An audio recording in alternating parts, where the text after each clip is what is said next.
پاک سعودی عرب دفاعی معاہدہ صرف ایک دفاعی معاہدہ ہی نہیں بلکہ مستقبل کا وہ لاہے عمل ہے جس نے پوری دنیا کو حیران کر کے رکھ دیا ہے، کیونکہ اس دفاعی معاہدے کے بعد اسرائیل براہ راست پاکستانی میزائلوں کے نشانے پر آ جائے گا۔ اور اس دفاعی معاہدے کا ایک مطلب اور بھی ہے کہ کیا سعودی عرب کا امریکہ سے اعتماد اٹھ گیا؟ اس بارے میں عامر رضا میرے ساتھ موجود ہیں، ان سے بات کرتے ہیں۔ عامر بھائی، یہ دفاعی معاہدہ ہوا اور اس دفاعی معاہدہ ہونے کے بعد بہت سے مسلم دشمنوں کے پیٹ میں مروڑ بھی اٹھنے لگے ہیں۔ جی بالکل، آپ نے صحیح کہا، اور سب سے بڑا مروڑ جو ہے وہ تو اٹھا اس سے جو نسل در نسل جو ہے مسلمانوں کے خلاف ہے، یعنی زلمے خلیل زاد۔ بہت کم لوگوں کو پتہ ہوگا کہ یہ وہ شخص ہے جو کہ افغان مسلم ہے، اور افغان بادشاہ ظاہر شاہ کے دور میں اس کا باپ افغان ایئر فورس میں تھا، اور پھر وہ اس کا مشیر بنا ظاہر شاہ کا، اور ظاہر شاہ کو اس نہج تک پہنچانے میں کہ اس کے خلاف وہاں کے لوگ اٹھ کھڑے ہوئے، اس کے والد کا بڑا ہاتھ تھا۔ لیکن اس کے والد نے ہمیشہ اپنے بچوں کو یورپین کلچر کے اندر یعنی امریکہ کے اندر رکھا، اور ان کو یہ کہا کہ وہ آپ وہیں تعلیم حاصل کریں۔ زلمے خلیل زاد کا دور دور تک اب اسلام سے کوئی تعلق نہیں۔ ان کی بیگم جو ہے وہ بھی ایک غیر مسلم ہیں، جن کا نام چریل بینارڈ ہے، جو مجھے یاد پڑتا ہے، چریل بینارڈ ہیں، اور ان کے بچوں کے نام جو ہیں میکسیمیلین اور الیگزینڈر ہیں، 2 بچے اس کے۔ اور یہ ہمیشہ پاکستان کا مخالف رہا ہے، ہمیشہ بھارت کا دوست رہا ہے، بالکل، اور یہ یہودیوں کا بھی دوست ہے، کیونکہ اس کی ساری دوستیاں، اس کی ساری عزیز و اقارب جو ہیں اب افغانستان یا مسلمانوں میں سے نہیں ہیں، اب یہ زیادہ تر جو ہیں کرسچنز کے ساتھ ہیں یا پھر یہودیوں کے ساتھ ہیں۔ تو یہ ایک ایسا شخص ہے جس کو ہمیشہ یہ مروڑ اٹھتا ہے کہ پاکستان جو ہے وہ کیوں دفاعی نقطہ نظر سے دنیا میں اتنی امپورٹنس رکھتا ہے۔ اس کو لانچ کیا تھا امریکہ نے افغانستان میں، اور افغانستان میں اینٹی پاکستان ایلیمنٹ کو فروغ دینے کا کام کیا زلمے خلیل زاد نے، اور اب اس کو بالکل صحیح اس نے پوائنٹ آؤٹ تو بالکل ٹھیک بات کی ہے کہ کیا سعودی عرب امریکہ کے چنگل سے نکل رہا ہے۔ پچھلے 3-4 دن سے میں اور آپ اسی پر بات کر رہے ہیں کہ اسلامی دنیا نے اگر اپنا تحفظ کرنا ہے تو اس کو امریکہ کے چنگل سے نکلنا ہوگا، کیونکہ امریکی معاہدے ایسے ہیں کہ آپ کو جو لالی پاپ اور گولی اور جہاز دیا جائے گا وہ آپ جو ہے اسرائیل کی طرف نہیں چلا سکتے، تو کس کی طرف چلائیں؟ امریکہ کا یہ خیال ہے کہ آپ یہ میزائل اور یہ جہاز ایران کی طرف اڑائیں، پاکستان کی طرف جائیں، ترکی کی طرف آپ اس کو گھمائیں، مطلب مسلم دنیا آپس میں لڑتی رہے اور اسرائیل جو موج کرتا رہے۔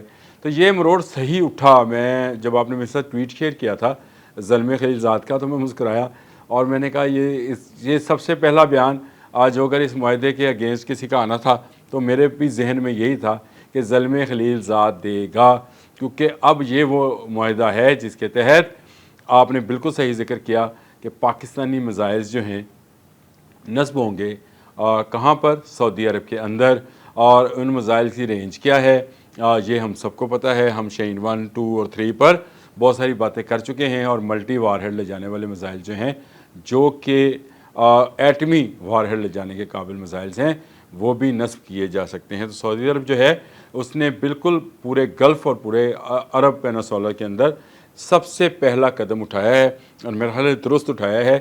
میں بہت دنوں سے یہ بات کر رہا تھا کہ محمد بن سلمان عرب دنیا کی قیادت کرنے کو تیار ہیں، اور اس کے ساتھ ساتھ وہ پاکستان کو دفاعی نقطہ نظر سے بہت زیادہ ہائی ریٹ کر رہے ہیں۔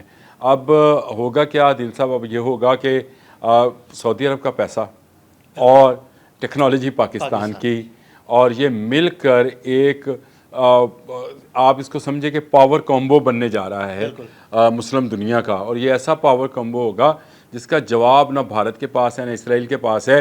اسرائیل کو جو اطمینان کی نیند سو رہا تھا نیتن یاہو، اور اٹھتا تھا تو برق لگاتا تھا گلف کا چہرہ بدل دوں گا، بات کرتا تھا تو وہ کہتا تھا کہ میں گریٹر اسرائیل بنانے جا رہا ہوں، اس پر اب روک لگ گئی ہے، یعنی اس پر اس کو شٹ اپ کال دے دی گئی ہے، کیونکہ پہلے تو امریکی اسلحہ تھا، اور امریکی اسلحہ ہوتے ہوئے آپ اس کو اسرائیل کی طرف چلا نہیں سکتے تھے، لیکن پاکستان پر تو ایسی کوئی بائنڈنگ نہیں ہے۔ اور پاکستان کا اسلحہ کیا، سب کچھ چلے گا، میزائل چلیں گے، اور پاکستان کا کم سے کم رینج والا میزائل بھی جو ہے نا اگر نصب کیا جائے تو اسرائیل اس کی رینج میں نہیں۔ پاکستان کو اور تو کچھ نصب وہاں نہیں کرنا ہے، ہمیں وہاں کوئی انٹر کانٹیننٹل بیلسٹک میزائلز نہیں بنانے ہیں، ہمیں تو ابابیل جو ہے، دیکھیں ہاتھی والوں کے لیے ابابیل یاد رکھیں، اور امریکہ کے کسی پارٹی کا نشان بھی تو ہاتھی بالکل ہے نا جی، جی بالکل اسرائیل میں بھی ہے.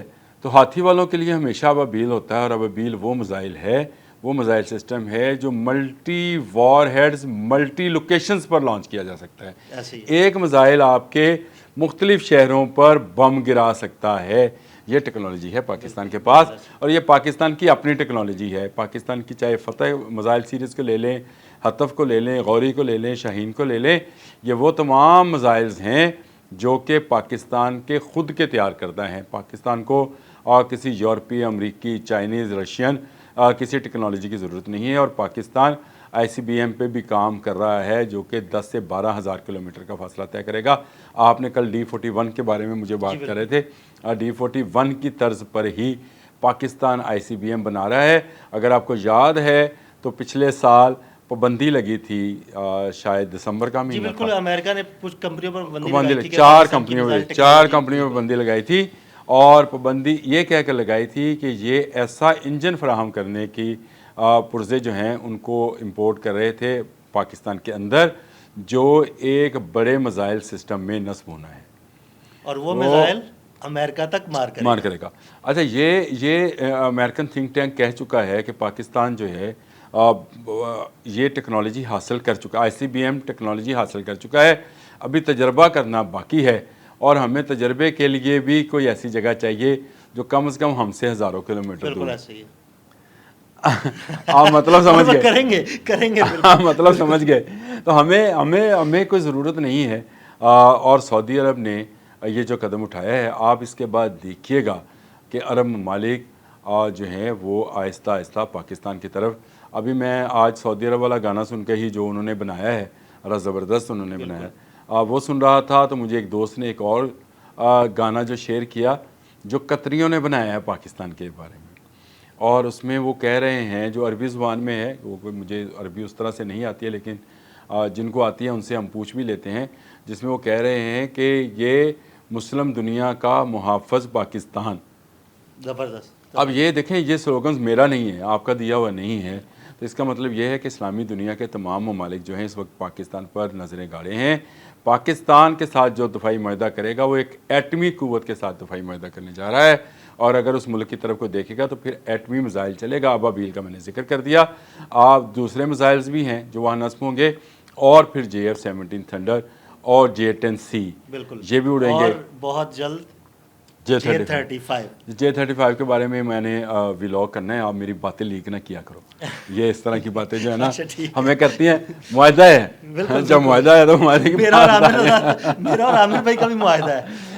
اور یہ بالکل ایسے ہی ہے. دونوں اسلامی بھائی جس طرح سے پاکستان اور سعودی عرب مل کر اپنے دشمنوں کو تگنی کا ناچ اب نچائیں گے. زلمے خلیل زاد کا یہ جو پھرکتا ہوا آگ پر ڈانس ہے، یہ اس بات کی عکاسی ہے کہ یہ جو تیلی لگی ہے اس کی آگ کس منہ پہ اور کہاں سے اس کا دھواں نکل رہا ہے. یہ ظاہر ہو گیا کہ پاکستان نے رائٹ ٹائم پر رائٹ چوائس کی ہے سعودی عرب کے ساتھ ہاتھ ملانے کی اور مشترکہ دفاعی معاہدہ کرنے کی. بالکل، بہت شکریہ عامر بھائی. جی بالکل، عامر بھائی نے اس دفاعی معاہدے کے بارے میں بڑی تفصیل کے ساتھ آپ کو بتایا، اور یہ بھی بتایا کہ آگ دراصل اب کہاں لگ رہی ہے. عدیل احمد اور عامر رضا کو اجازت دیجیے گا. اللہ حافظ.